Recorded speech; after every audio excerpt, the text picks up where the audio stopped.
Hi, I'm Bill Attardi, and this is Learners Live. Something you may not know. That's our goal. Starting in January of this year, we expanded Energy Watch after 25 years to Learners Live in order to bring to you not only important lighting information, but also important business information. As Bob Dylan sang, times they are a-changing, and we're trying to keep you up to date on not only what's happening in the lighting industry, but also what's happening with good business practices. And in January, we started with e-learning showcase, which we focused on virtual learning sessions. And as you can see, we did 6 of those through June. And starting this month, this is an important one because it deals with AI, artificial intelligence. You write it, AI fine-tunes it. But we have a sponsor. And before we start, I'd like to thank Amerlux for sponsoring this particular session. Welcome to Amerlux, where lighting, technology, and functionality come together like never before. We don't just see lights. We see highlights, lowlights, and crisper whites. We see warm and cool tones and subtle shadows. We see a way to change perceptions and buying patterns. We see new technologies and limitless possibilities.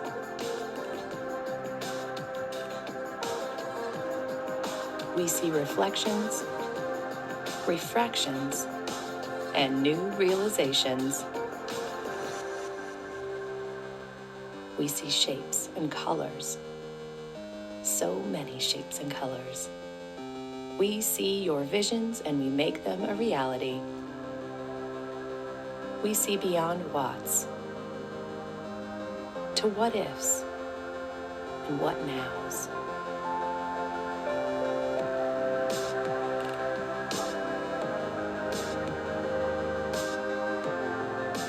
At Amerlux, we see the future of lighting today. In 1984, we started Amerlux with a handful of employees and a vision to provide lighting solutions that would change the way our clients did business. Today, our goals, our employees, and our clients have grown tremendously. It's no longer good enough to simply deliver the most advanced lighting solutions. For us, it goes much deeper than that.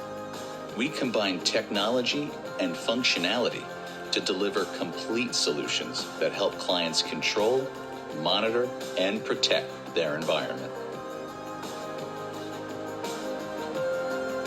Because in the end, we believe everything should be seen in the best light.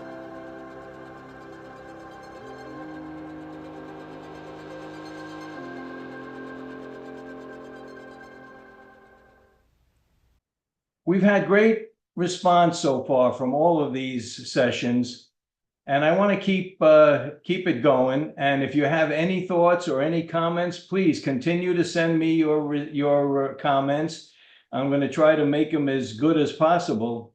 And I like to start with Mahatma Gandhi, because this particular session is all about learning. And he said, live as if you were to die tomorrow, but learn as if you were going to live forever.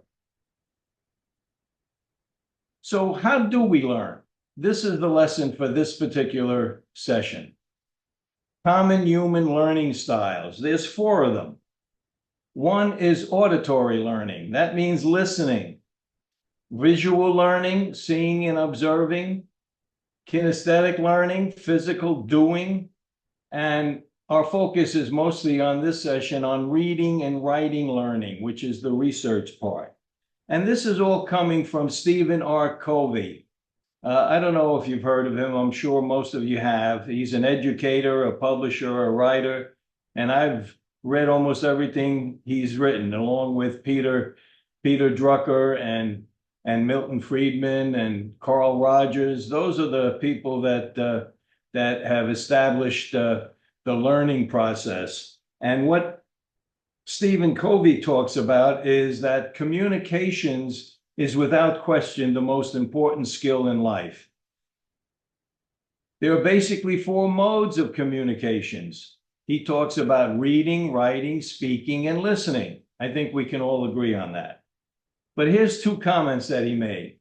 Most people spend 2/3 or 3/4 of their waking hours doing those 4 things.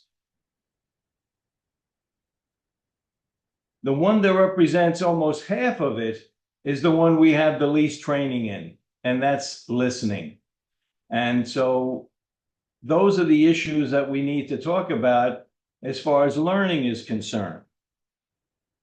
Highly developed oral and written communication skills are an absolute necessity in successful business, successful careers.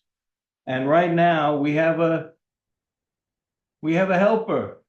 We have probably the most advanced learning tool ever created, artificial intelligence. I know we all have different opinions on artificial intelligence. What this particular session is all about is trying to put it into context in order to establish how artificial intelligence can be a learning tool to help you communicate better. First of all, I like to do it from a public speaking standpoint. We all have opportunities to talk to a group, whether it's 3, 4, 5 people or 2,000 at an event. There are certain basic rules or ideal setups that are necessary in order to get people to listen to what you have to say. That's the key. Try to avoid all distractions so that people will listen to what you have to say.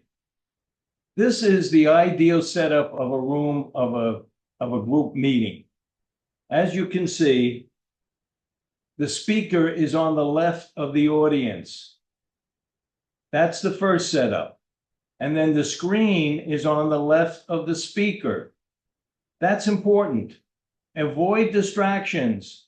If you set it up this way, people understand that we read left to right. We read left to right.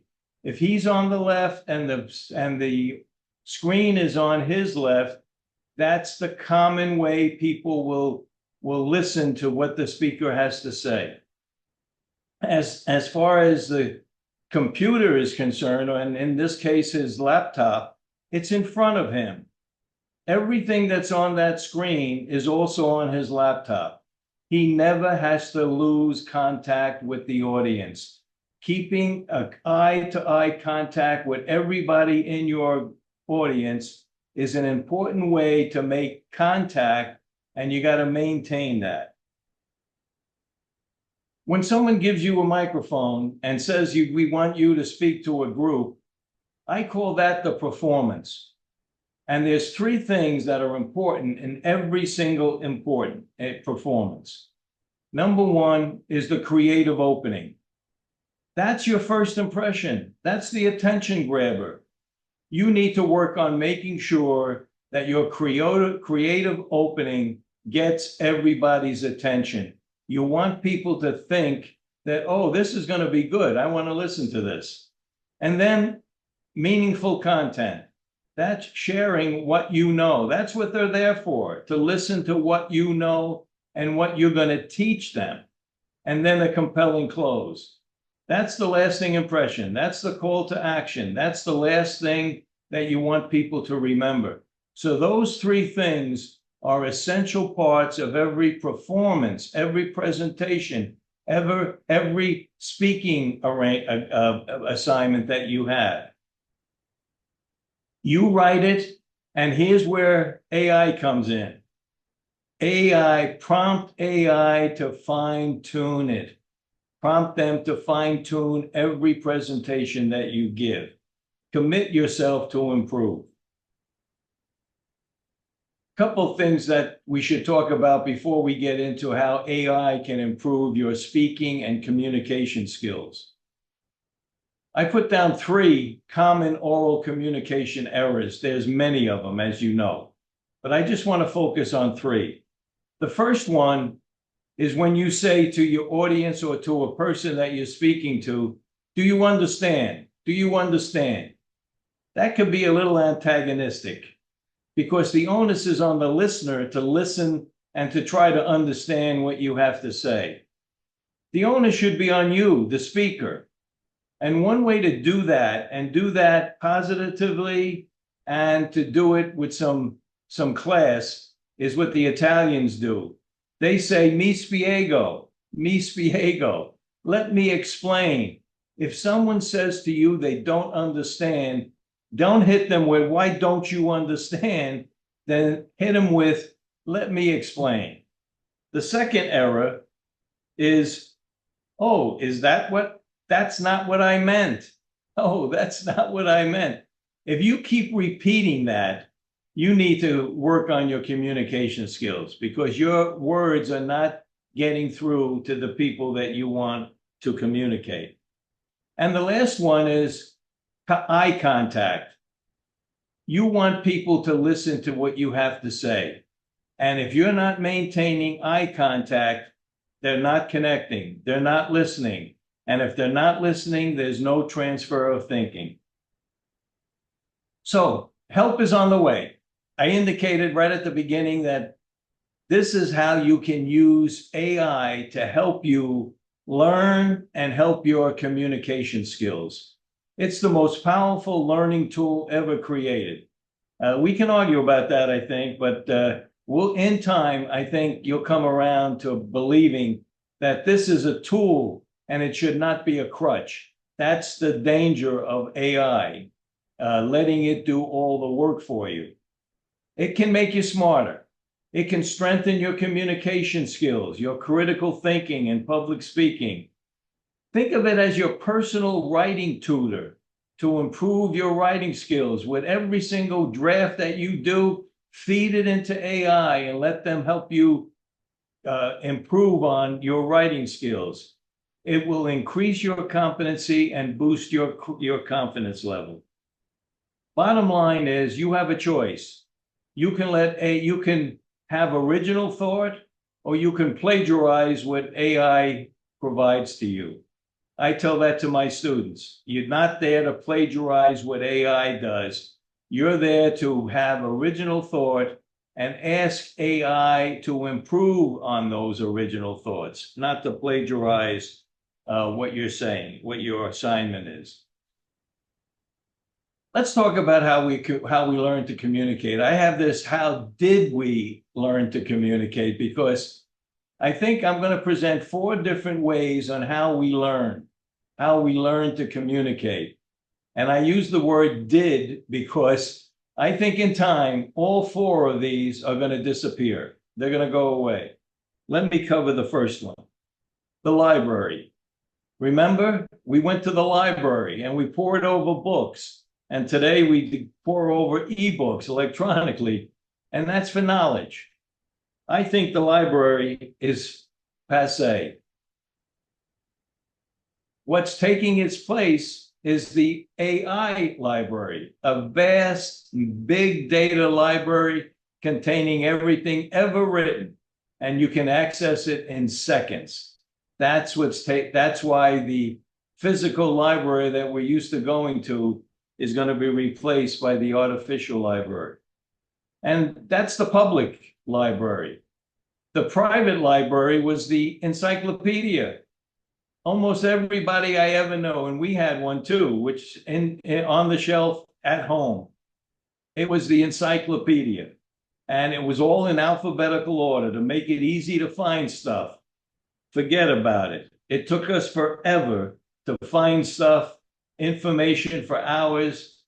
AI is going to stop you from flipping through all this information because you can just prompt AI and it will retrieve any information you need and answers that you need, and it will retrieve it instantly.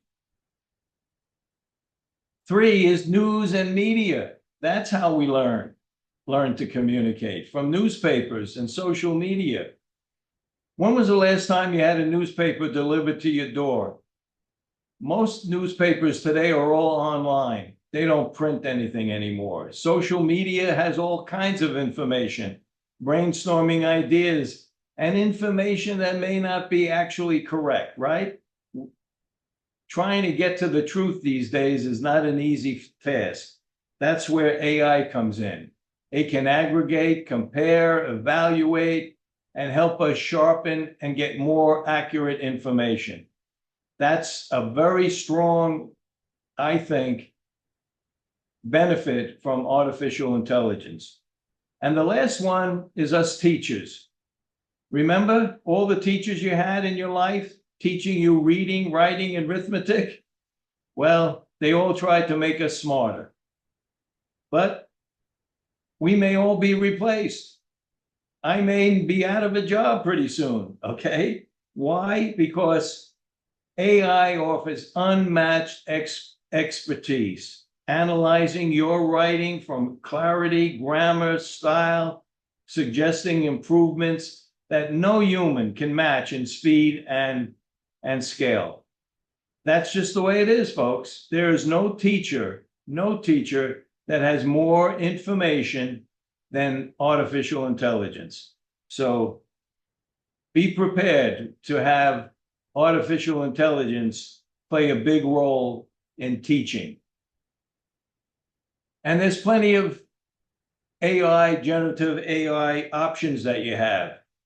You have Grok, you got Gemini, Chat, Claude, Llama, Copilot, Apple Intelligence, Bedrock, and there's going to be many, many more. They're all in competition. I use 3 or 4 of them every time I do a blog or a write-up. I ask them for information and ask them to improve my writing. The bottom line is that AI, again, is the most powerful learning tool ever created. You need to use it to your benefit. And write it and let AI fine-tune it.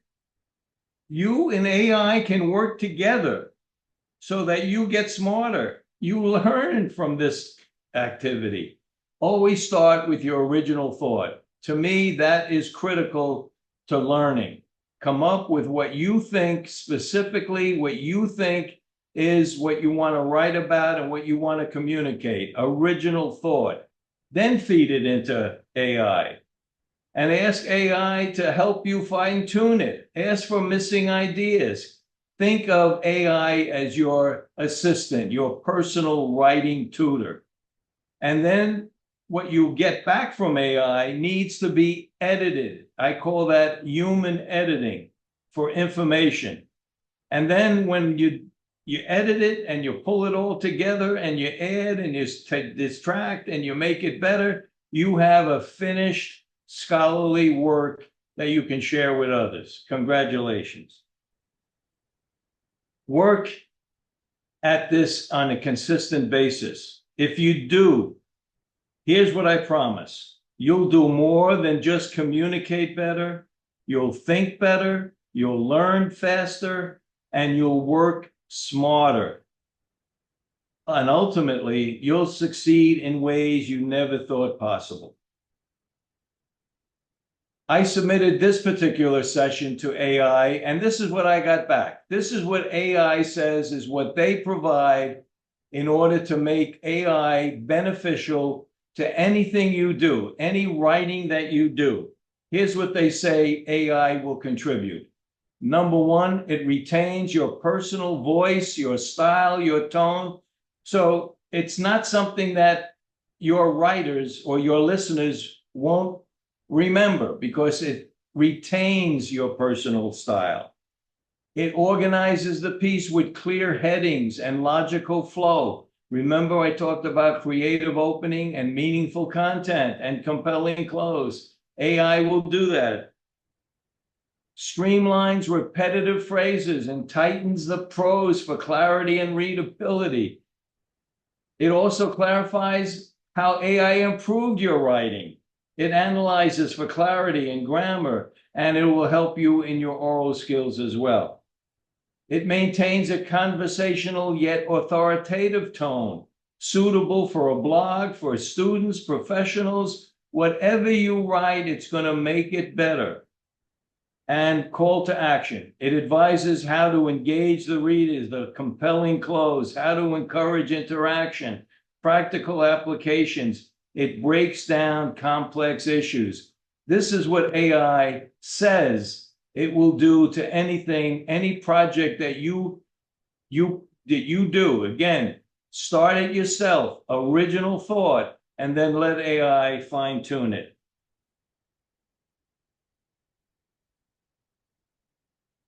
Final thoughts. You have to get good at using AI. You have to not only be good at it, you have to be an expert at it. It will improve everything we do. It will make us smarter. Your personal AI, think of it as your personal AI work assistant. You know, powerful, it's a powerful search engine, and it's a tool for information retrieval. Deep learning is what we're talking about. In the workplace, it improves your communication skills. It's a quick analysis of business opportunities. It helps you with your problem solving, and it frees up time to make the right decisions for your business. Think of it as a tool to learn and to improve your business. And get AI certified. I tell all my students to get AI certified. In fact, I like to leave a message for you, vice presidents of marketing. Find where your people can get AI certified and make it mandatory for everybody in the marketing department to get AI certified. You're going to find that when you hold meetings with your staff that's AI certified, things are going to change. More information is going to pour out of these individuals than you ever thought possible, but they have to get AI certified. And executive management, you have to have a skill set as well. And that is, you have to be expert in AI. If you're going to run a successful business, small business or large corporation, you need a skill set, and that skill set has to be AI driven. If you're going to grow your business, you got to look for opportunities, and AI can help you. You need to solve problems, and problems, think of problems as they're always there. You're not going to change it. Life is full of problems. The internal problems in your corporation, AI can help you prevent the damage that it causes. And externally in the marketplace, AI can help you solve pain points that your customers have. AI can do it better than your competition if you spend the time to do that. And then, of course, AI can help you with decision making, not just to do the right things, but not just to do right things, but to do the right things. That's Peter Drucker, okay? Do the right things, and AI can help you do that. And if executives have one goal and one responsibility, it's to set goals. And you need to inspire everyone in the organization to buy into those goals. That's how you accomplish. Prompt AI to help you with all of this. This is the skill set that executive management needs, and AI can be a tremendous asset to accomplish those particular objectives. Before I close, are there any questions? I always ask that, and please, I'm getting good response from all of this, so please send me your questions, send me any of your thoughts that you have. And again, we're going to post them on YouTube, so you can watch them anytime you want, but I appreciate any comments that you have. As I said, AI may be the most powerful learning tool ever, and from an education standpoint, it probably is the future of education. That's where we're at, okay? And we can talk about where it's going, but here is one place it's going, and that is in academia. Artificial intelligence isn't going away. In fact, it's going to be expanded. They're going to get better and better at it. And what else are the machines? Whether it's a cell phone or a computer or smart glasses, or a self-driving automobile. Machines are here with us, and artificial intelligence is going to use those machines for one thing and one thing only, and that's deep learning. Deep learning. That's the one thing that we are going to be exposed to thanks to artificial intelligence. I want to give you a quote from the chairman and the CEO of Nativia, Jason Wang. He says, you won't lose your jobs to AI. You lose your job to somebody who uses AI. There's a lot of talk about reducing the workforce because of AI. Well, think about this quote for a minute. I said to you that maybe I'll be losing my job as a teacher at Monmouth University. Well, I think that's true. I think someday, and it may be very soon, there's going to be a computer that has many more miles of information than I'll ever have, and more intelligence and more information than any teacher ever. And he's going to stand in front of a class and he's going to teach.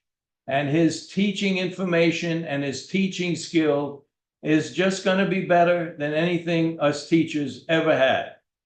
It's the same thing with doctors and surgeons. Robots are going to have more skill and more information about doing a heart transplant than any human being.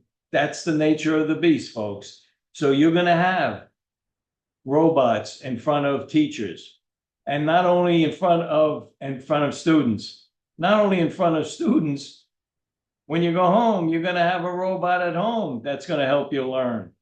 And that robot is going to teach your children what they didn't learn in school, they're going to learn at home. Elon Musk says that millions of robots will be equipped with AI and AR, augmented reality, and who knows what else.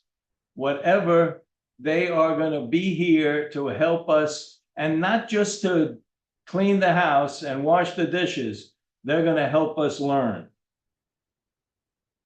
I like one final comment. It's a warning.